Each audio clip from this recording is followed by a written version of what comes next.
En este programa no solo son entrevistas, hablamos de ti. Tus miedos, tus dudas, tus experiencias. Básicamente, buscamos visibilizar nuestras vidas.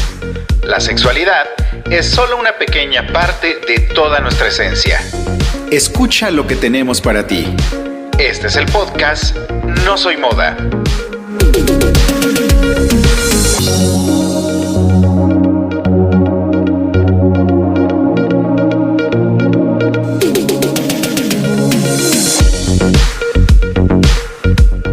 Hola, ¿qué tal? ¿Cómo están? Gracias por escucharnos una semana más aquí en No Soy Moda. Mi nombre es Israel González y de verdad muchísimas gracias por la aceptación que han tenido con los programas que hemos grabado anteriormente, sobre todo este nuevo giro que le dimos hablando de temas como ya más específicos, teniendo especialistas. Pueden proponernos más y más programas, todos los que ustedes quieran. Nosotros vamos a tratar de irlos agendando y hacerlos muy, muy especiales para ustedes. Y en efecto, el día de hoy tampoco podríamos parar de seguir con esa racha de sentimientos, con esa racha de nostalgia. Acabamos de finalizar el mes del orgullo, que todo mundo lo debe saber, es en junio. Y este mes del orgullo me llevó a pensar quiénes éramos hace 10, hace 15 o incluso hace 20 años. Yo hace 20 años tenía 21 años y hace 21 años no te puedo contar la misma historia que estamos viviendo hoy. De verdad, hoy vivimos una historia de revolución, vivimos una historia bastante emocionante, bastante multitudinaria y pues bueno, es parte de esta historia que se está escribiendo. Sin embargo, para escribir una historia tienes que tener al escritor y tienes que tener las hojas adecuadas para poder hacerlo. Y el día de hoy tengo a uno de los escritores de esta historia que, por lo menos en la ciudad de Puebla, inició una brecha que hoy se ha convertido en un camino multitudinario. Onan Vázquez, ¿cómo estás? Bienvenido a No Soy Moda. ¿Qué tal, Israel? Muy bien, muchas gracias por la invitación y bueno, pues es un gusto y un placer saludar también a tu auditorio. No, pues muchísimas gracias de verdad también por querer participar con nosotros, de querer contarnos de ti, de querer contarnos un poco de lo que haces. Y pues bueno, antes que nada, la pregunta básica que le hago a todos mis invitados es, en tu caso, ¿quién es? ¿Cómo defines a Onan? Bueno, yo soy hijo de Guadalupe Chávez y de Rogelio Vázquez. Soy un hombre que lucha todos los días por vivir la vida al máximo, por ser feliz, también por entender todo mi entorno y también soy una persona que le gusta mucho y disfruta mucho también hacer muchas actividades y si de entre esas actividades puede alguien ser pues ayudado o puedo ayudar, puedo ser útil, pues mucho mejor. Entonces también actualmente soy activista, tengo ya 21 años de haber comenzado este trabajo, del cual estoy muy contento y orgulloso porque he conocido a gente maravillosa durante todos estos años y lamentablemente también muchos ya no están y que estuvieron conmigo y yo estuve con ellos y actualmente bueno tengo vivo con un hombre maravilloso con 2 perras, una de ellas ya muy ancianita, una que ya tiene 5 años, que también es muy linda, 3 gatos, 6 peces y muchas plantas. Toda una familia construida. Pues más que nada un entorno agradable, ¿no? Okay. Para mí y para las personas con las que convivo. Bien. Onan, ¿cuál es tu identidad o orientación sexual? Pues mira, yo me identifico más como joto. Principalmente por toda la cuestión que hay cultural alrededor de todas las identidades, pero definitivamente me siento más a gusto llamándome Joto o maricón. Ok. Y en este sentido, pues también me relaciono con hombres de manera amistosa, afectuosa y sexual. Y me siento también muy a gusto conviviendo y compartiendo también tiempos y momentos muy agradables con mujeres y con niños y con todo mundo que se deje. Ok. Oye, eh, ¿tú a qué edad te diste cuenta, empezaste a percibir que eras un chico al que de pronto le gustaban los chicos? ¿En qué momento tu sexualidad se empieza a reflejar en algo que no encajaba con lo común? Mira, en mi caso, yo no tenía conciencia de eso. Yo nada más sabía que a mí en el kinder me gustaba mucho Felipe y me gustaba mucho platicar con él y jugar con él. Y luego en la primaria también me dio mucho gusto que estuviera en la misma primaria que yo estaba. Eh, y posteriormente, ya como por cuarto año, entra a mi grupo Gerardo, y yo a Gerardo lo veía yo con ojos hermosos, pero nunca fue una cosa sexual. O sea, es lo que yo, nunca fue algo que yo me diera cuenta de que tenía yo que avergonzarme de ello, sino que más bien quien me lo hace ver que era vergonzoso fue ya hasta en la secundaria, ¿no? Cuando ya los mismos compañeros de secundaria se comenzaban a burlar y yo me daba cuenta de otros chavos que eran pues más femeninos que yo y que de alguna manera con ellos era con quien más se ensañaban y se burlaban, ¿no? Y yo Ujú. decía yo, pero ¿cuál es el problema, no? Y más bien cuando yo tomo conciencia de que yo no es de que no te bueno, primero de que yo no tenía ninguna vergüenza, ni sentía yo ninguna pena, ni sentía yo que algo estuviera mal o que yo estuviera haciendo algo malo o pecaminoso o algo negativo. Yo no tenía esa conciencia, me la hicieron ver, ¿no? Entonces yo conocí la homofobia, yo la aprendí, pero la aprendí principalmente no en mi familia, porque ni siquiera en mi familia no se hablaba tampoco del tema, pero tampoco lo aprendí en mi familia, ¿no? O sea, yo lo comencé a notar principalmente en la escuela y también posteriormente en la misma religión, porque al igual que muchas de nosotras y nosotros vivimos o nacimos dentro de familias ya sea católicas o cristianas o lo que sea, pero de corte judio-cristiano. Ujú. Y fue más bien ya en la iglesia, cuando y ya estoy, yo te digo, hablando de la secundaria, cuando entonces todas estas ideas y todas estas cosas que son precisamente lo que aprendemos y que son puros prejuicios con respecto a la diversidad sexual, en este caso con respecto a la homosexualidad, eh, y que entonces yo comienzo a ver de que me hacen, o más bien me quieren hacer ver que yo tenía un problema cuando yo no tenía ningún problema. El problema era el de los demás, ¿no? Pero yo no tenía ningún problema y no lo tengo, ¿no? Hasta la fecha no tengo problemas por ser homosexual, por ser quien soy, pero sí, desgraciadamente, funciona en una gran parte de la gente, ¿no? O sea, y sí llegó a funcionar también conmigo porque al yo también estar o al ingresar a una institución católica, a la preparatoria en el Colegio México, que es de Padres Maristas, pues también ahí es cuando más fuerte, ¿no? Se da esta cuestión, Ujú. ¿no? De que te hacen, te quieren hacer sentir mal por ser quien eres.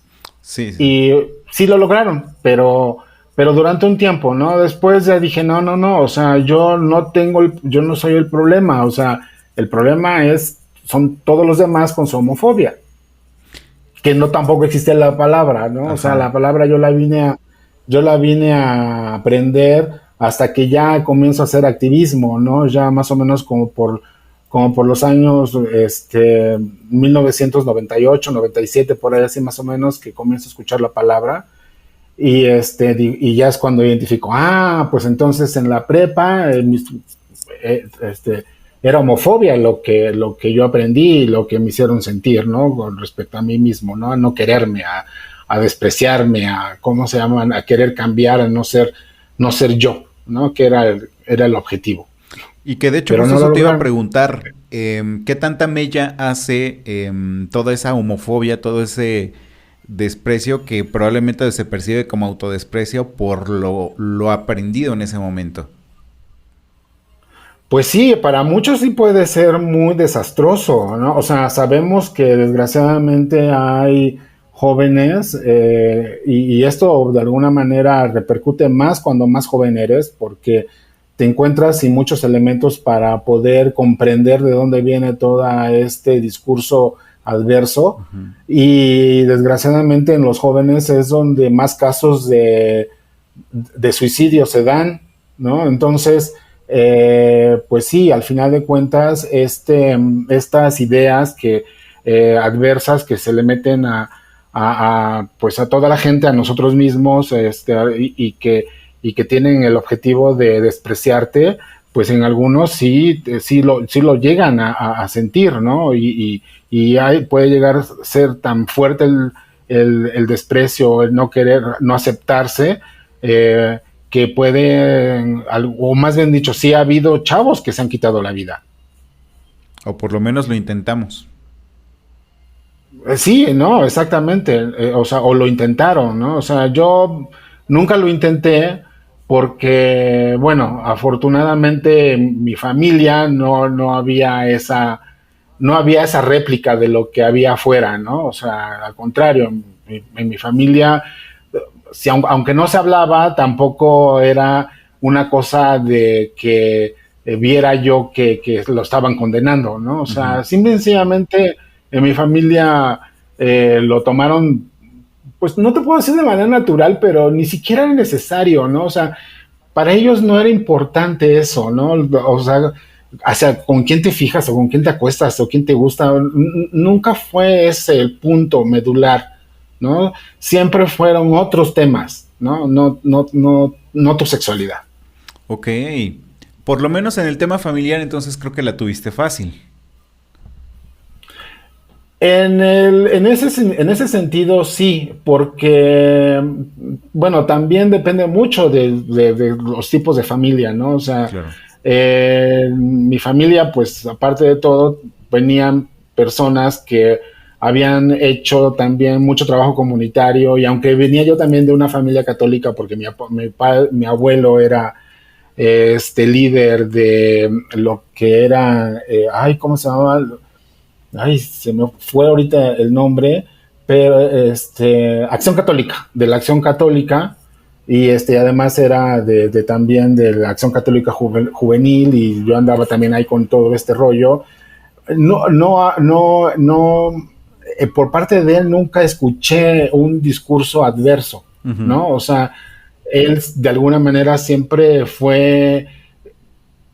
llevaba bien, creo que yo, los preceptos de la religión que él practicaba, ¿no? O sea, creo que él sí era cristiano. O sea, lo que decía lo cumplía. Entonces, sí, o sea, no, él no, o sea, verdaderamente mi abuelo era una figura para mí admirable, ¿no? Respetable y amada, querido, o sea, mi abuela ni se diga, ¿no? O sea, mi mamá siempre fue una mujer que siempre trabajó, mis tías también, eh, entonces, no sé,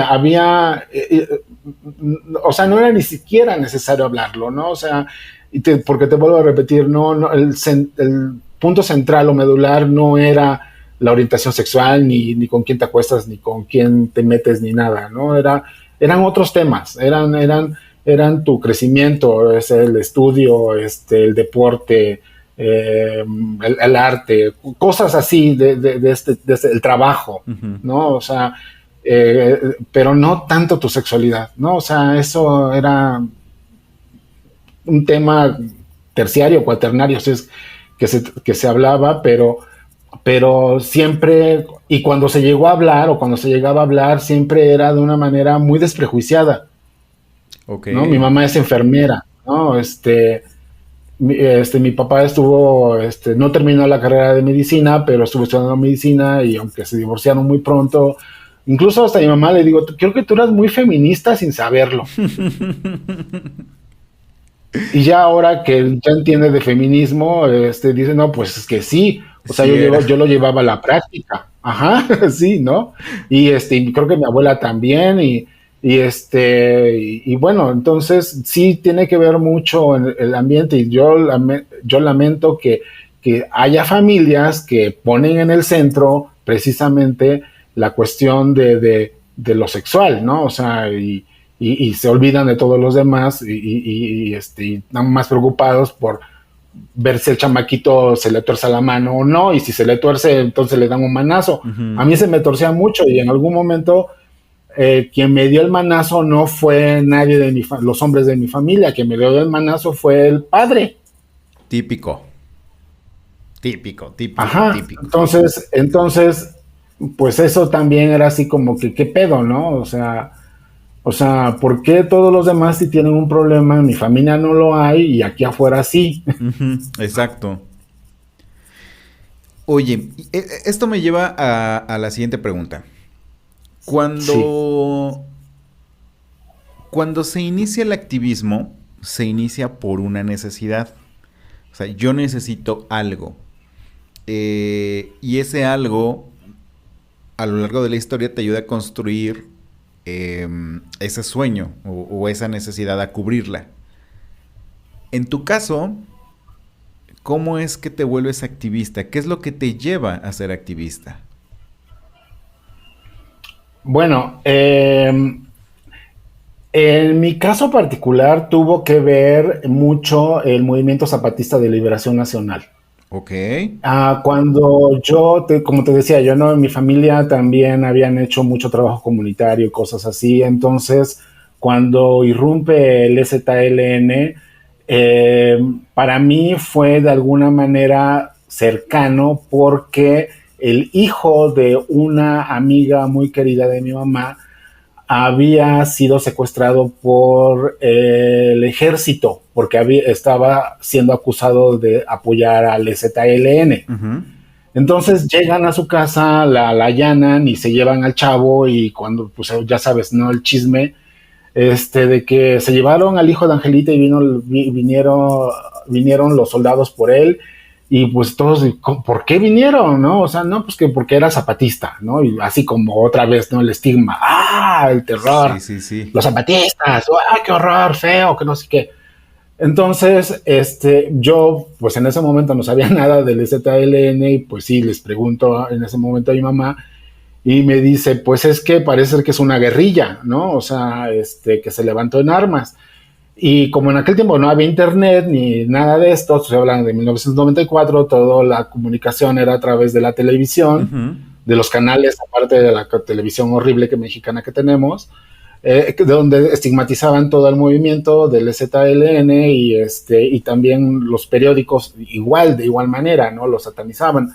Entonces a mí me llamó mucho la atención porque comencé a buscar más información sobre el EZ y me di cuenta de su mensaje, ¿no? Y lo que a mí me llamó mucho la atención fue que decían que había mucha discriminación contra pueblos indígenas. Y aunque yo estaba en ese momento viviendo en una comunidad en donde más del 60% era una comunidad indígena y sí veía yo también cómo era el trato hacia ellos pero no el que le daban muchas otras personas en la comunidad, porque sí es verdad que hay unos que eran muy racistas, pero también había parte del pueblo que trataba muy bien y había muy buena relación con la comunidad indígena. Ujú. Entonces, como todo, ¿no? Y también la cuestión de que ellos estaban defendiendo su cultura y también tratando de afianzar las lenguas indígenas que también eran muchas rechazadas y que yo recuerdo, si es cierto, que muchos indígenas se avergonzaban de hablar náhuatl, por ejemplo, ¿no? Uh-huh. Entonces, para mí me llamó, y como aparte de todo también era una comunidad, hablantes de náhuatl, y era muy común escucharlos, entonces yo decía, no, pues es que no pueden tampoco perder su identidad, ni su lengua, ni nada, entonces comencé a seguir al ZLN. No me involucré, pero sí quedó muy atento, estaba yo muy atento de lo que ocurría, hasta que finalmente en el año 2000, después del 94 al 2000, convocan a participar a la sociedad en la Marcha del Color de la Tierra, y para, yo, para esos años yo había ya regresado de Alemania, porque estuve viviendo varios meses en Berlín, con la finalidad de irme de México, porque yo aquí en México, por mi condición también de VIH, y aparte de ser joto, pues no era muy fácil que encontrara trabajo, y pues resulta de que pues unos amigos allá me invitaron y me dijeron, pues si quieres, órale, vente para acá, aquí te hacemos cancha, y por lo menos comienzas a trabajar pintando nuestros departamentos y nuestras casas, y poco a poco te vas ahí acomodando, y pues te vienes con tu pareja y ya, ¿no? O sea, asunto resuelto. Entonces, pues sí, esa era mi idea. Yo pensaba regresar a Alemania con José Juan González Sayas, que en paz descanse porque murió en el año 2007. Entonces yo regreso de Berlín por Juan, porque ya habíamos quedado en eso. Esto ocurre en 1999, a finales del 99. En el 2000, el EZL lanza la convocatoria, y como todavía teníamos algunos meses para arreglar papeles y todo para regresarnos, y estaba la marcha que iba a comenzar, pues yo le dije a mi pareja, oye, pues ¿qué te parece si mientras, pues vamos con ellos? Y pues órale, ¿no? O sea, vamos. Entonces esperamos aquí a la caravana del EZLN en Puebla, cuando a su paso por Puebla, y nos unimos con ellos. Y cuando hacemos todo el recorrido, o sea que también fue toda una aventura, y una experiencia verdaderamente maravillosa de ver una movilización increíble de cantidad de gente apoyando al EZLN y comparando la información que daban los medios oficialistas, en donde hacían un cerco informativo y en donde denostaban totalmente el movimiento, y veías en contraste lo que ocurría con cada vez que llegaba a todos los pueblos y ciudades donde eran recibidos así por miles y miles de gente, pues decías, no, pues es que sí hay un problema muy grave aquí en nuestro país, ¿no? Por un lado, las élites desinformando y denostando el movimiento con un cerco informativo, y por el otro lado, el pueblo movilizándose de una manera impresionante. El caso es que cuando concluye la Marcha del Color de la Tierra, y que estuvimos hasta el final, pues ahí es donde el mensaje que dan al final, dice el subcomandante Marcos junto con los demás comandantes, nosotros ya cumplimos nuestra etapa, vamos nosotros a continuar con lo que corresponde, y los invitamos a todos ustedes a que se organicen en sus comunidades, porque ustedes saben cuáles son las problemáticas que viven, ustedes saben cuáles también pueden ser las soluciones, y solamente lo van a poder hacer de manera comunitaria. Con ese mensaje yo lo escuché muy emocionado, ellos también. Terminamos la marcha solamente el maestro Filo, que está haciendo un trabajo maravilloso en Santa Clara Huitziltepec, en su comunidad, precisamente con el rescate de la lengua y de toda la cosmovisión prehispánica, principalmente mixteca. Y Juan se tuvo que regresar a Puebla precisamente por todo lo que tenía que hacer de sus documentos para poder irnos felices a Alemania. Y Y resulta que cuando regresamos y termina toda la marcha del color de la tierra y nosotros retomamos de alguna manera nuestro plan, y en una de las fiestas también de despedida que nos estaban haciendo algunos amigos, pues resulta de que llegan uno de nuestros amigos invitados con su pareja, bueno, su novio de ese momento, terriblemente golpeados a la casa. Y pues la fiesta se para, ¿no? Ahí en ese momento. Uh-huh. Entonces, pues les preguntamos qué había ocurrido, nos dicen que estaban ahí, venían en camino para la fiesta y que ahí en la contraesquina de la catedral se dieron un beso y tuvieron la mala suerte de que los vieran los policías y les dieron una madriza, como se dice vulgarmente. Y no solamente eso. Sí. En ese entonces, más o menos, ¿qué año era? ¿Te acuerdas? Sí, era precisamente finales de los años 2000. Ok. Era el momento en que también, desgraciadamente, en Puebla, Mario Marín estaba gobernando y también había en Puebla, en ese momento, racias en el Zócalo, en la 6, en el Paseo Bravo, y nadie levantaba la voz, ¿no? O sea, varios amigos habían sido, te digo así, levantados y llevados a los juzgados y ahí los dejaban encerrados también durante 48, 36 horas. A las chicas trans también lo mismo, ¿no? Ya también comenzaba a haber ciertas hostilidades en algunos cafés que eran muy concurridos, porque también Mario Marín en una de sus promesas de campaña había dicho que iba a limpiar el Zócalo de jotos, uh-huh. Porque en aquel tiempo, no, como otra vez, no había redes sociales, no había Grindr, no había Facebook, no había nada de esto, no había WhatsApp, pues todos los LGBTs, que aparte de todo no nos llamábamos LGBTs, éramos gente de ambiente. Exacto, sí. Entonces, toda la gente de ambiente, Ajá, sí, me acuerdo de ese apodo. Entonces, toda la gente de ambiente se reunía en el Zócalo y en el Sanborns, en el Max, y en todos los cafés que había alrededor, ay, se me olvidó ahorita el nombre de este otro café, en el Vips, ¿no? También, que ya existía. Pues entonces estos lugares eran los lugares a donde todos acudíamos para conocer gente, para tomar el café, para ir al cine, para irse al antro, para lo que sea. Entonces esa fue la promesa de Mario Marín, ¿no? Porque dábamos mala imagen. O sea, lo mismo que dice ahorita Celaro Rivera, uh-huh.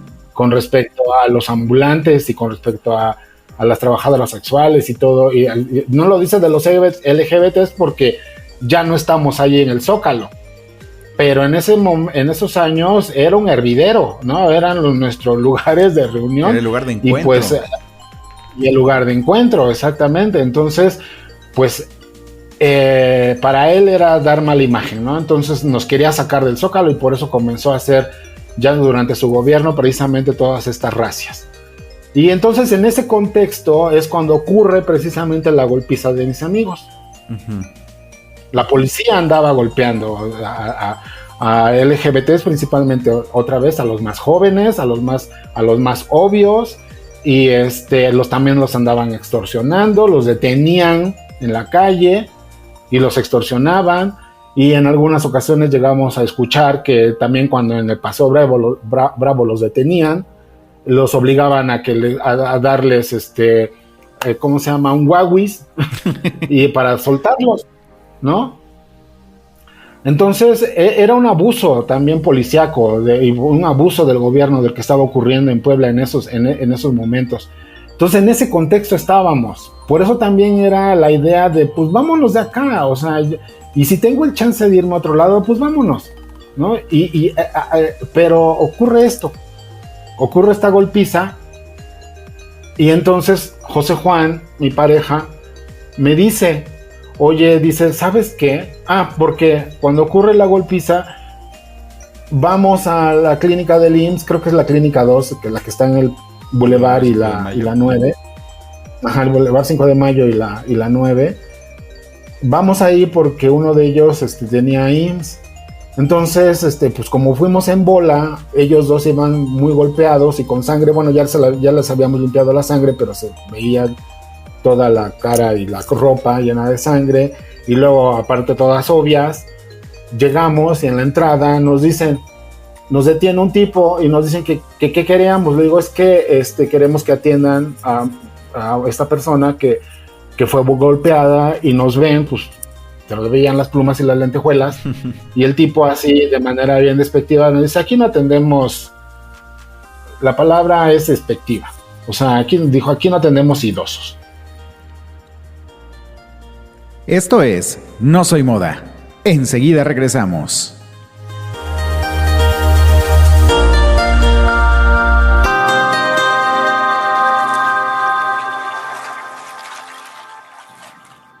Hola, yo soy Agli Potter. Y yo soy Alberto Cers.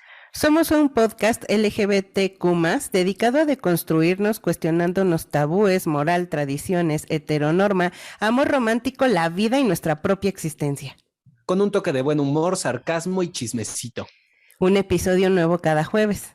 Escúchanos a través de YouTube y de tu plataforma de podcast favorita. Somos como tú, Rábanos Chilangos. Hemos idealizado el amor y las relaciones a tal grado que creamos una fantasía de cuento de hadas. Y ahí es cuando nos topamos con la amarga verdad.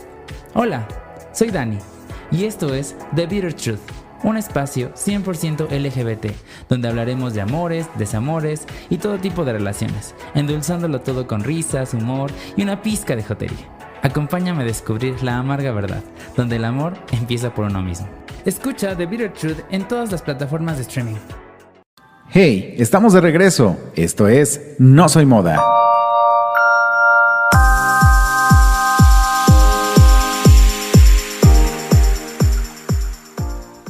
La palabra es despectiva, o sea, aquí no atendemos idosos.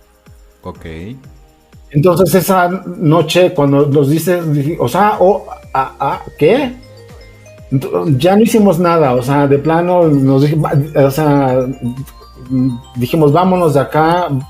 Fuimos a otro lugar, una clínica particular, donde sí los atendieron. Pero después de eso fue como un shock, ¿no? Porque pues nos quedamos así otra vez como con una sensación muy desagradable. Y pues sí, reflexionando, ¿no? ¿Cómo? O sea, en una sola noche, 2 instituciones nos agreden. Una, la policía golpea a 2 chavos gays, y la otra, la institución de salud, te niega el servicio. Uh-huh. Entonces fue así como algo, te digo, fue como un golpe, ¿no? Fue como decir así como, ¿qué pasa, no? O sea, ¿por qué está ocurriendo esto? O sea, nos dimos cuenta otra vez de que todos los prejuicios que persisten actualmente estaban impidiéndonos el acceso al derecho a la salud, en este caso ellos que habían sido golpeados, y a la protección, ¿no? O sea, la policía se supone que está para protegerte, no para atacarte. Exacto. Entonces eso hizo que hubiera, pues así te digo, un shock, y que reflexionáramos, y pues bueno, ya pasó después del golpe, fue entonces decir como, pues entonces ahora qué pedo, ¿no? O sea, no vamos a hacer nada, ¿qué vamos a hacer? Nos quedamos con los brazos cruzados. O sea, fue sí un momento así de shock. Pues de shock. Así es. Y bueno, entonces no fue tanto una necesidad personal, porque en realidad no lo fue, sino más bien fue una indignación. O sea, creo que todos nos sentimos indignados, o sea, los que habíamos vivido esa experiencia. Y después de eso fue cuando, pues te digo, José Juan, mi pareja, me dice, oye, dice, pues, ¿qué vamos a hacer? Le digo, yo nada. Le digo, vámonos a Alemania. Y entonces él me dice, ¿sabes qué? Dice, creo que yo no me voy. Wow. Le digo, ¿yo qué? Le dice, no me voy. Dice, están ocurriendo acá cosas. Le digo, sí, por eso mismo que están ocurriendo cosas, vámonos. Dice, pero podemos hacer algo. Le digo, ¿qué? Le digo, en ese momento yo no quería meterme en pedos, como decimos, ¿no? Uh-huh. Y entonces José Juan dice, pues mira, si tú gustas, vete y yo te alcanzo después. Dice, pero la verdad yo no me quiero ir, dice, porque primero, dice, voy a llegar como inmigrante. Segundo, no sé el idioma. Tercero, la cultura es bien ajena para mí. Cuarto, dice, le tengo miedo a los neonazis. Quinto, dice, siempre voy a ser un refugiado. Dice, sexto, dice, acá se quedan todos mis afectos. Okay. Dice, y hay muchos problemas que a lo mejor sí podemos hacer algo. Y le dije, ay, no me digas eso. Dice, pues sí, te lo digo y pues si tú quieres, ve, pues yo me quedo y pues vemos a ver si alguien más se quiere unir conmigo y hacemos algo. Y entonces José Juan fue el que de alguna manera me convenció, ¿no? Con esas palabras. Ok. Ya le digo, pero es que ya tenemos todo. Dice, pues sí, dice, pero también acá tenemos mucho. Mucho por hacer. Sí.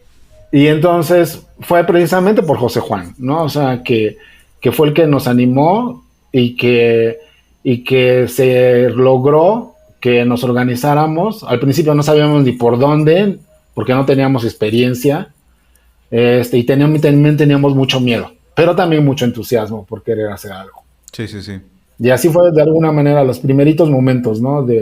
Fue como iniciamos o como yo también me involucré y se involucraron mis demás amigos.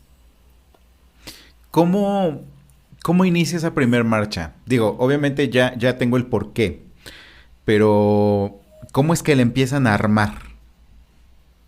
Uh-huh. Bueno, como te decía yo, al inicio sí teníamos ganas de hacer cosas, pero no sabíamos ni por dónde, ni qué hacer. Hace, ¿no? Ni cómo se hace, nada, ¿no? Pero comenzamos a buscar qué es lo que habían hecho en otros lugares. Uh-huh. Y entonces comenzamos a hacer contacto con organizaciones de la Ciudad de México, con organizaciones de España, con organizaciones de Estados Unidos, con organizaciones de Chile, con organizaciones de Argentina, y comenzamos a ver qué era lo que estaban haciendo los demás jotos, ¿no? O sea, lesbianas y bisexuales y trans, y entonces fue cuando comenzamos a conocer más del lenguaje, ¿no? O sea, de que en aquel tiempo, pues, para nosotros eran vestidas, pero ya el lenguaje que se estaba utilizando eran mujeres trans, uh-huh. ¿no? Que incluso también hubo mucha resistencia de muchas mujeres trans por aceptar el término, ¿no? Había muchas mujeres trans que cuando se comenzó a usar o cuando lo escucharon dijeron, ¿qué? No, yo soy joto, o sea, yo soy joto vestido de mujer, ¿no? Y pero bueno, pero entonces también es cuando también vemos el cambio del lenguaje, ¿no? O sea, cómo es que ya toda esta colonización también del norte, porque mucho de lo que hacemos aquí nosotros en México y en muchas otras partes del mundo es copia de lo que hacen los gringos. Claro. Entonces, pues esta también invasión, porque al final de cuentas también es otra invasión de Estados Unidos, también invasión ideológica, que copiamos, ¿no? Entonces ya comenzamos a conocer el lenguaje que se estaba utilizando, qué estaban haciendo y comenzamos a escribirnos con ellos. De España les pedimos a los de la Fundación Triángulo que nos compartieran información, nos mandaron información, muy chidos. De la Ciudad de México conocimos a Colectivo Sol, conocimos a otros activistas, a Arturo Díaz Betancourt, a Juan Jacobo Hernández, a Rafa Manrique, de las mujeres en Yucatán, a Sandra Peniche, a Ninel Díaz en la Ciudad de México. O sea, comenzamos a conocer a todos los que estaban haciendo cosas. Uh-huh. Sí, sí, sí. Y comenzamos a empaparnos también de su experiencia. Y lo primerito que se nos ocurrió a nosotros, bueno, era primero ponernos un nombre, ¿no? Sí, o sea, ¿quiénes éramos? Y ahí pues hubo muchas discusiones, eran reuniones interminables, no nos poníamos de acuerdo, muchos roces, de repente unos decían que sí, otros decían que ya no, o sea, pero al final de cuentas logramos ponernos un nombre, y nuestro primer nombre, antes de ser Vida Plena Puebla, fue Fratoi, el primer nombre. Okay. Y Fratoi lo tomamos del Esperanto, ¿sí? Uh-huh. Hay un idioma que se llama Esperanto y que yo lo estaba estudiando en aquel tiempo junto con otros amigos porque queríamos, en lugar del inglés, mejor comunicarnos en Esperanto, según nosotros. Entonces, desde el Esperanto tomamos el nombre. Fratoi significa hermanos. Oh, ok. Y entonces, ese fue nuestro primer nombre. Y con el paso del tiempo también, bueno, por la cuestión también de la cultura indígena y de que pues somos mexicanos y tenemos que retomar nuestras raíces y todo esto, el segundo nombre que nos pusimos fue Papalocuilontl, que tiene del náhuatl y es una palabra compuesta entre joto y mariposa. Pero también dijimos que iba a ser muy difícil que nos identificaran así y la siguiente nombre fue ya de Vida Plena Puebla. Y ya como grupo, como Vida Plena Puebla, entonces nuestra primera actividad fue reproducir una exposición fotográfica que yo había visto en Berlín sobre la Pasión de Cristo. Okay. Precisamente en el tema de la religión, en donde todavía la religión se resiste a la diversidad y todo este rollo, pues resulta de que yo en Berlín había visto una exposición de una fotógrafa sueca llamada Elisabeth Olsson, que además me impactó porque, no solamente por las fotos, sino también porque se estaba exhibiendo adentro de una iglesia. Oh. Y aparte las fotos eran en gran formato, eran fotos enormes, las fotos eran como del tamaño de una persona, casi de 2 metros por 1.5 metros, y la más grande era como de 3 metros por 2 metros. Wow. Entonces, cuando tú entrabas a la iglesia, una iglesia pequeña, porque no era muy grande, pero lo suficientemente grande para albergar 12 fotos enormes, que se veían muy bien. Tú entrabas a la iglesia y la primera foto que veías encima del altar era la última cena. Pero esa foto de la última cena, los protagonistas, todos, incluso Jesús, estaba en zapatillas. No, no manches. Cristo estaba rodeado, los 12 apóstoles eran mujeres trans, trabajadoras sexuales. Uh-huh. Y Cristo tiene zapatillas y tiene vestido, y en la mano, en lugar de tener una hostia o un pedazo de pan, tiene una de estas borlitas para ponerte polvo facial. Uh-huh. Y todas las demás, pues te digo, son mujeres trans, ¿no? Entonces, cada una de las fotos representaba a Cristo en su pasión, ¿no? Que va desde la anunciación hasta que ya está en el paraíso, ¿no? Entonces eran 12 fotos retratando a Cristo, y Cristo al final de cuentas es un homosexual, ¿sí? Entonces son fotos muy bonitas, y yo me traje el catálogo de esa exposición y fue el que decidimos reproducir. Entonces la primera actividad fue una exposición fotográfica reproduciendo las fotografías de Elisabeth Olsson, que no le pedimos permiso y que ojalá, bueno, ya tiene 21 años de eso, que no se entere, ya tiene 21 años de eso, pero ustedes pueden ver las fotos, si ustedes googlean Elisabeth Olsson y googlean Eche Homo, van a ver las fotos de las que me refiero, ¿no? Entonces le reproducimos, y en aquel tiempo nos acercamos a mi amigo Jorge Cebada, que es dueño del Hotel San Sebastián, y le pedimos que albergara la exposición. Cuando las vio, se fue para atrás, pero dijo sí. Me van a cerrar el changarro, pero va. Sí, exactamente. Y casi, casi, se lo cierran o llegan a vandalizarlo. Porque hicimos la exposición y la hicimos cerca de octubre, pero ya estoy hablando del año 2001. Uh-huh. O sea, pasaron muchos meses para organizarnos y ya salir a la luz pública con esta exposición. Entonces, pues no sabíamos qué tanta respuesta pudiera tener, pero tuvo la suficiente respuesta y el éxito porque un día Jorge me llama y me dice, oye, vinieron a visitarme de aquí de la Catedral del Obispo de Puebla para pedirme por favor que retire yo la exposición porque la consideran escandalosa. Y cuando me dice eso, yo dije, bingo, era donde... Se logró. Éxito rotundo. Entonces yo le dije, oye, dice, entonces por favor, pues yo creo que ya tenemos que retirarla, yo no quiero tener problemas, porque aparte de todo también tengo yo un negocio y yo no quiero que me lo vayan a venir a cerrar. Uh-huh. Y yo le dije a Jorge, oye, le digo, ¿cuánto tiempo más nos puedes aguantar? Y Jorge me dijo, mañana. Yo le digo, no, de verdad. Le digo, ¿cuánto tiempo más, Jorge? Dice, una semana.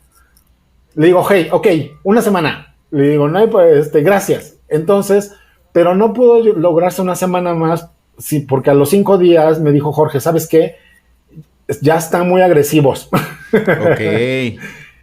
Dice, ya vinieron, dice, ya arrancaron unas partes de la decoración, no hicieron más, pero yo no quiero que vayan a vandalizar o vaya a venir aquí una turba uh-huh. de cerebrados o sea, a atacarme, ¿no? Y, o atacar las piezas o el hotel. Y pues bueno, finalmente ya la tuvimos que quitar, pero eso nos animó mucho para continuar y ya se siguió trabajando durante el resto del año 2001 para que finalmente el 31 de marzo del 2002 saliéramos ya a las calles, ahora sí que a plena luz del día, en la primera marcha, que al final de cuentas no fue una marcha, fue una caravana de drag queens, uh-huh. y tuvo una razón de ser, ¿no? ¿Por qué una caravana y por qué de drag queens? Pero fue hasta el 31 de marzo del 2002 cuando esa primera ocasión salimos ya así, con ya una propuesta política, una postura política, una propuesta política, y pues ahora sí que con participación social y política también. Eso no quiere decir que era a favor de algún partido. Siempre la marcha, desde que la organizamos de esa primera ocasión hasta el año 2016, fue una marcha 100% ciudadana, en donde éramos la comunidad quien la organizábamos, en donde no había participación de ningún partido político, de ningún político, ni de ningún gobierno. Eso es ya muy después cierto, del 2016, ajá. Los partidos podían participar, pero nunca, o sea, podían participar y podían estar hasta atrás, pero nunca hubo participación de un partido mientras lo organizamos nosotros. Ok. En la organización y en la convocatoria. Nunca. Incluso nunca recibimos dinero de ningún partido político ni de ningún político. Toda la marcha cuando la organizamos nosotros fue el dinero salía de la misma comunidad, salía de nuestro propio dinero, salía del dinero de nuestros padres, del dinero de nuestros tíos, del dinero de nuestros abuelos incluso, que cooperaban económicamente para sacarla. Pero siempre fue de este lado, nunca fue del lado de los partidos ni de ningún político. Incluso hasta les debemos todavía a los papás de varios compañeros que aportaron mucha lana y que nunca se les pagó. Uh-huh. Ok. Digamos que cooperaron para la causa sin darse cuenta. Así es. No, sí sabían. Ellos sabían, les pedimos, ¿no? O sea, pero nunca nos acercamos a ningún partido a pedirles, okay, ni a ningún gobierno. A los gobiernos les avisábamos. Uh-huh. Al gobierno municipal le avisábamos, vamos a marchar. No le estamos pidiendo permiso. Porque el permiso, ellos no nos pueden otorgar ningún permiso a un derecho que tenemos de manifestación. Eso es bastante cierto. Oye, dentro del tema 1, de lo político, ¿cuáles eran esas primeras consignas que se sacan al aire, que se sacan a relucir en Puebla y que tenían como el objetivo de precisamente de protestar, de manifestarte, de buscar esta visibilidad? ¿Cuáles eran esos primeros lemas o esas primeras consignas? Exigencias también. Sí, en la primera marcha, por lo que nosotros nos estábamos manifestando, era a favor de los insumos de prevención. Es decir, en aquel tiempo, en el año 2000, cuando entra Vicente Fox al gobierno, se comienza el activismo en VIH. Ya teníamos una pandemia que estaba matando a muchísimos homosexuales, muchísimos gays, y que no había ninguna respuesta efectiva por parte del gobierno. Entonces, de lo que estaban haciendo en otros estados, el FREMPAVI, específicamente hablando, era precisamente que se otorgara medicamento antirretroviral gratuito a todas las personas con VIH. Y también que hubiera repartición de condones y lubricantes a todo mundo, o sea, que se repartiera a diestra y siniestra para prevenir el VIH y las otras infecciones de transmisión sexual. Okay. Entonces, en aquel tiempo, como precisamente había ocurrido una agresión o una negación del servicio de salud porque supuestamente tenían VIH y no se las quisieron otorgar, y por el otro lado la policía nos había golpeado, porque como dicen las feministas, si golpean a una, nos golpean a todas, ¿no? Entonces también nos habían golpeado a nosotros. Entonces, en esa primera marcha, la consigna era alto a la represión y al abuso policíaco y a favor de la prevención, que en ese momento los condones eran carísimos y no se repartían de manera gratuita. Entonces lo que se exigía era de que se repartieran insumos de prevención para el VIH. Entonces esa fue la primera petición o la primera consigna o la primera exigencia que se hizo, ¿no?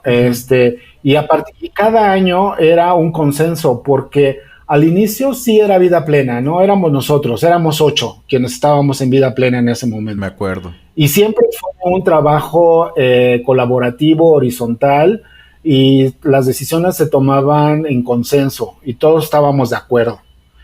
Y así ocurrió hasta incluso cuando se forma el Comité Orgullo Puebla en el año 2005, porque la marcha comienza a crecer y las marchas multitudinarias fueron varias, no solamente estas últimas. O sea, sí es verdad que han aumentado, pero marchas multitudinarias hubo varias.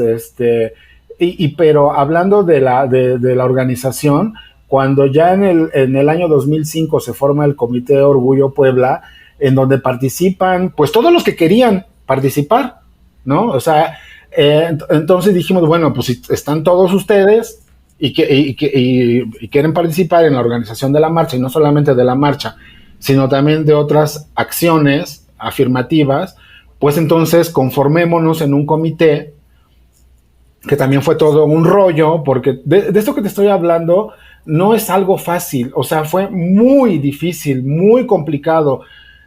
Creo que todo el mundo sabe que es muy difícil ponerte de acuerdo con el otro. Sí, exacto. ¿Sí? Porque todos quieren imponer su visión y se tiene que hacer esto, y nos sale el Hitler, nos sale el tiranito que tenemos dentro, y entonces queremos imponernos a los demás, ¿no?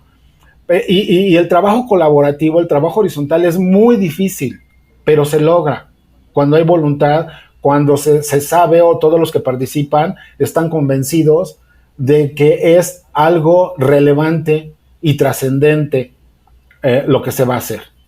Cuando tienen claro eso de que es relevante y es trascendente y es significativo para mí, puedes trabajar con la peor persona del mundo. Pero si van en el mismo canal, funciona. Por eso, porque es relevante, porque es relevante, y entonces se ponen de acuerdo, ¿no? Entonces, sí fue un trabajo comunitario muy complicado, muy difícil, muy ríspido en muchas ocasiones, pero se llegaban a consensos y acuerdos. Y entonces, cuando el Comité Orgullo Puebla se pone de acuerdo, entonces es cuando también se comienza a acrecentar todavía la marcha y también el trabajo ya de incidencia legislativa y todo se realiza con más intensidad.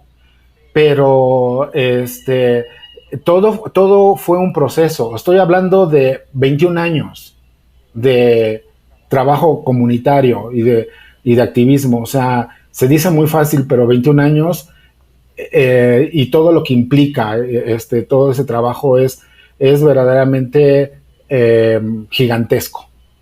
Sí, me lo imagino tantito, o sea, nada más tantito, pero ver todo este crecimiento que tuvieron desde la primer caravana hasta la última marcha que ustedes dejaron, sí hubo un crecimiento muy fuerte y algo que hay que destacar que no teníamos en ese momento y que sí existe hoy es el poder del internet con redes sociales como Instagram, Facebook, Twitter, TikTok. Eso no existía, lo cual hacía difícil, por ejemplo, una convocatoria.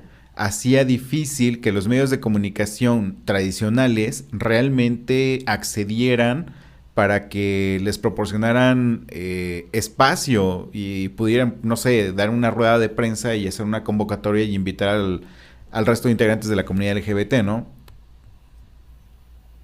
Sí, así es.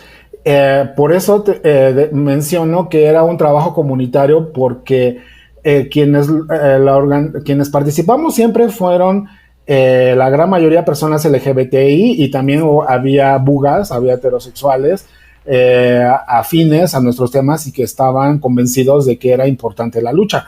Y por el otro lado, para convocar era necesario visitar a los espacios, ¿no? En el sentido de ir casi mesa por mesa, invitando a la gente, diciéndoles de qué se trataba y todo esto, ¿no? Ya con el paso del tiempo, pues sí, facilitó mucho más el Internet, pero por el otro lado también los medios de comunicación al inicio, pues como los tomamos por sorpresa, yo lo que vi fue que en esa primera marcha y en las subsecuentes, en la segunda, la tercera, la cuarta, la quinta y todas las demás, cada vez hubo mayor cobertura de medios. Y en general, puedo decir, en general, porque no siempre, no siempre y no todos, fueron medios que apoyaron la causa. Ok. A una que otra nota y uno que otro comentarista o presentador de noticias sí hizo ataques, ¿no?, a la marcha. Uno de los que más recuerdo era Javier López Díaz. Javier López Díaz era homofóbico hasta las cachas y cosas que llegaba a decir horribles, como decía, señora, señor, familia, no salgan a la calle porque hoy salen los homosexuales a su marcha. Ajá. Cosas así. Sí, sí, sí. ¿No? Entonces, pero en general, los medios de comunicación se abrieron al tema, fueron y nos apoyaron mucho. De hecho, hasta la fecha creo que tenemos muchos medios aliados y que eso también facilitó para que bueno, la marcha siguiera difundiéndose y ya precisamente a través de ruedas de prensa, como ocurre ahora.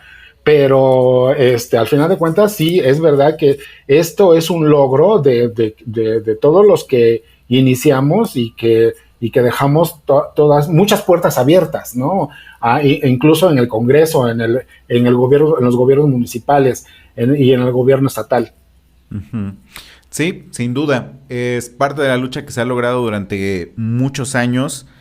Me queda claro que ustedes siguen siendo activismo. Están tocando otros rubros, están tocando otros temas. Sí, también hay una nueva agrupación, no tiene muchos años, que ya tomó, llámese así, el control de la organización de la marcha. Con sus pros, con sus contras, pero aquí yo creo que lo importante es el tema de la visibilización en la ciudad de Puebla. Y algo que me impresionó muchísimo en esta última marcha es que salió tanta gente a marchar como no la habíamos visto hace muchos años. Creo que la gente ya ha tenido más esta apertura tanto de ver, de empezarse a habituar con el hecho de que existimos, de que estamos ahí y de que va a ser algo que van a seguir viendo durante muchos años más hasta que se normalice la sexualidad de las personas, hasta que se normalice el ser y sobre todo hasta que ya no exista un muerto o una muerta por homofobia, ¿no? Sí, claro. En este sentido, de la cantidad de gente que participa, claro que eso es muy importante que la gente llegue, pero eso no significa que la gente esté politizada. O sea, lo que yo también vi en esta marcha es que la gran mayoría de la gente, sí había algunos chavos que sí están politizados y que iban gritando consignas, pero yo lo que veo es que la gran mayoría no está politizado, o sea, no sabe lo que ocurre en su comunidad. Tampoco sabe exactamente qué está ocurriendo con estos grupos que tomaron la marcha y cuáles son sus fines, sus fines, al final de cuentas, que son fines personales, no son fines comunitarios, que están buscando un beneficio personal propio, en donde hay también muchísimas quejas de la población que se ha acercado a pedir apoyo y no lo ha tenido, en donde también pues una serie de cosas que también es importante que la misma población LGBTI sepa qué están haciendo estos que se dicen o que se autonombran como representantes de la comunidad, ¿no? Y además ahora peor, que supuestamente la marcha ya es una marca, o sea, es un objeto, es una mercancía, cuando fue un movimiento social. Entonces sí hay cambios, pero desgraciadamente esos cambios no son para bien. O sea, yo los veo como cambios que no están, o que ya perdieron el foco. Que al final de cuentas las personas que van a marchar están siendo utilizadas por estos falsos líderes para beneficio propio y pararse el cuello ante políticos y decir que son ellos los líderes de toda esta gente, ¿no? Entonces sí hay un riesgo muy grande y yo creo que sí tendríamos que ser muy críticos de quiénes son los que se autodenominan como representantes de la población o de la comunidad LGBTI de todo el estado, ¿no? O que se nombran presidentes de la marcha, o que dicen que ellos son los que tienen el control, ¿no? O sea, sí es muy peligroso que la comunidad no se entere de lo que en realidad ocurre con estas personas y con estos grupos, porque definitivamente no es un fin comunitario. Ellos tienen fines personales muy específicos y que tienen que ver con llegar a puestos de elección popular. Okay. Y así se lo van a vender a los políticos, ¿eh? Y lo han hecho, o sea, lo han demostrado. Todos estos años del 2016 a la fecha han intentado meterse a los partidos políticos para lograr una posición y han vendido la marcha. Eso hay que decirlo muy claro. Y no solamente a unos, sino a otros, no solamente al PRI, no solamente al PRD, no solamente a Morena, incluso hasta el PAN le han querido vender la marcha. Dentro del discurso político del cierre de la marcha, una de las frases que a mí me sonó un tanto cuanto fuerte fue que este colectivo no es un colectivo rico, es un colectivo poderoso. Y pues sí, en base a la experiencia con una actividad que también surgió en el Zócalo, pues estaban dispuestos a hacer casi un meeting, un golpe, una agresión, por así decirlo, contra esta otra actividad porque simplemente no les parecía cómo se hacían las cosas, ¿no?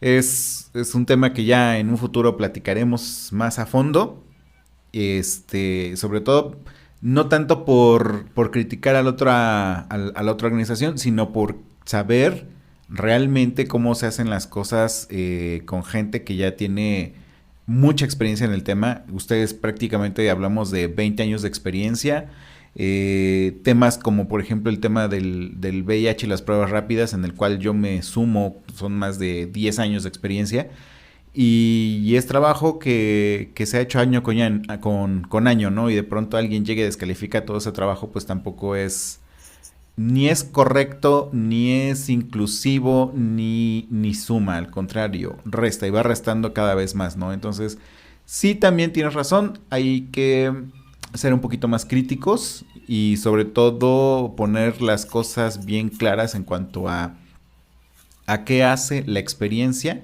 Sin duda, probablemente estas personas también estén adquiriendo experiencia, pero también hay gente que con el paso del tiempo ha adquirido toda la experiencia del mundo para lograr grandes cambios sociales. Y uno de esos grandes cambios sociales son la ley de la identidad de género, por ejemplo, todo ese tipo de movimientos, todo ese tipo de cosas que nuestra comunidad y la sociedad necesita todavía. Sí, así es.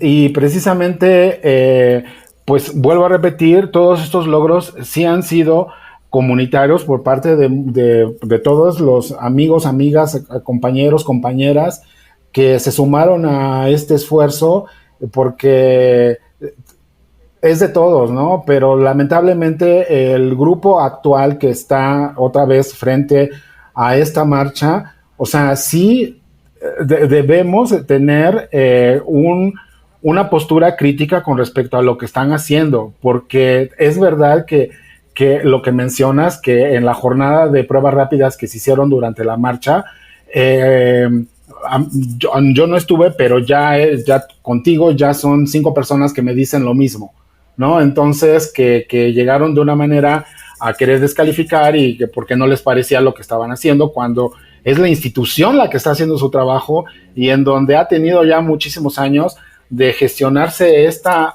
acción durante la marcha, porque con la doctora María Claudia se habló muchas veces de que era la población, ahí estaba la población clave a la que tenía que llegar el servicio. Uh-huh. Y la marcha es precisamente el espacio en donde se puede alcanzar la mayor cantidad de población clave, ofreciéndole este servicio, y además que lo ha hecho, creo yo, de manera excelente la doctora María Claudia, específicamente hablando del programa estatal, que ella es la responsable, y todo el demás personal de salud que ha sido sensibilizado y capacitado durante todos estos años, y tú lo sabes porque ahí estuviste y eres de los pioneros en esta actividad, y que lleguen pues con esta actitud, creo que es muy lamentable y es verdaderamente no tener ningún respeto. Exacto, respeto a sus mayores. Sí, así es. Onan, ¿dónde te localizamos? ¿Dónde te pueden encontrar las personas que nos escuchan? Bueno, nos pueden localizar en nuestro perfil de Facebook, que es Vida Plena Puebla. No dejarse es incluirse AC. Y bueno, yo tengo también mi Facebook, que aparezco así con mi nombre, Onan Vázquez Chávez. Ok. Y también si necesitan, estamos en Twitter también, estamos también en Instagram, y nuestro correo electrónico es vidaplenapuebla@gmail.com. Perfecto. No tenemos ahorita teléfono, pero pronto lo tendremos. Ok, todos estos datos aparecerán en el área de comentarios o reseña del capítulo, para que tú que nos escuchas tengas acceso. Si de pronto se te olvida, regrésate al capítulo, regrésate a la reseña y ahí van a estar todos sus datos, ¿sale? Onan, de verdad, muchísimas gracias por darme un poco de historia, por ponerme nuevamente en esta parte tanto nostálgica como en esta realidad de cómo se empezaron las cosas. Al contrario, Israel, muchísimas gracias a ti por la invitación y por el espacio. Muchísimas gracias, de verdad. Y también gracias a Jazz.mx por patrocinarnos.